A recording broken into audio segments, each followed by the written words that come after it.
ইহুদিরা কয়েকশো বছর ধরে বিভিন্ন দেশে একটি সিন্দুকের খোঁজ করছে।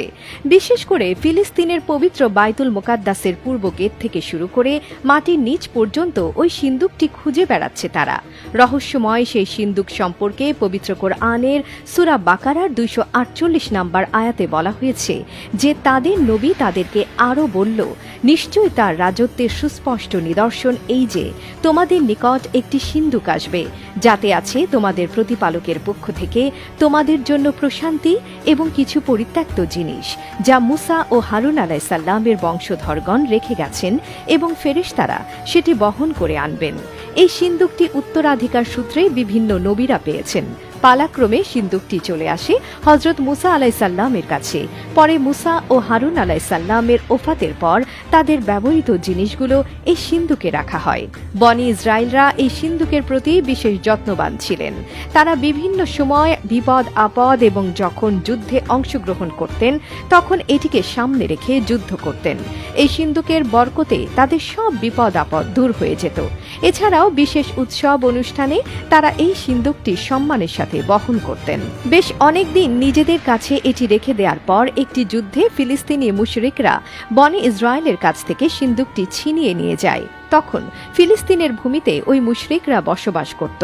তারা বনি ইসরায়েলের বংশধর ছিল। তখনই আচমকা এক ঘটনা শুরু হয়।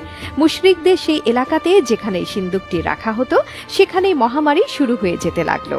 মুশরিকরা বুঝতে পারল যে এই সিন্দুকের অপমানের কারণেই তাদের ওপর এমন মহামারী দেখা দিয়েছে। তখন শহরের আলেমরা পরামর্শ দিলেন যে এই সিন্দুকটি যেন বনি ইসরায়েলদের ফিরিয়ে দেয়া হয়, কিন্তু মুশরিকরা কোনোভাবেই তা ফিরিয়ে না দিয়ে এটিকে অন্য আরেকটি শহরে পাঠিয়ে দেয়। এরপর ওই শহরেও আবার মহামারী শুরু হয়ে গেল। এভাবে একে একে 5টি শহর পুরোপুরি মহামারী আক্রান্ত হয়ে জনশূন্য হয়ে পড়ল। অবশেষে সিন্দুকটিকে তারা চালকহীন একটি মহিষের গাড়িতে তুলে দিয়ে শহর থেকে বের করে দিল। আল্লাহর হুকুমে ফেরেশতারা গাড়িটি চালিয়ে নিয়ে যাচ্ছিল। সে সময় হযরত সুলাইমান আলাইসাল্লাম ছিলেন বনি ইসরায়েলদের নবী। তখন তিনি বনি ইসরায়েলদের প্রস্তাব করেন যে তারুক নামের ব্যক্তিকে বাদশাহ বানিয়ে দেওয়ার জন্য, কিন্তু বনি ইসরায়েলের নেতারা নবীর উপদেশ প্রত্যাখ্যান করল।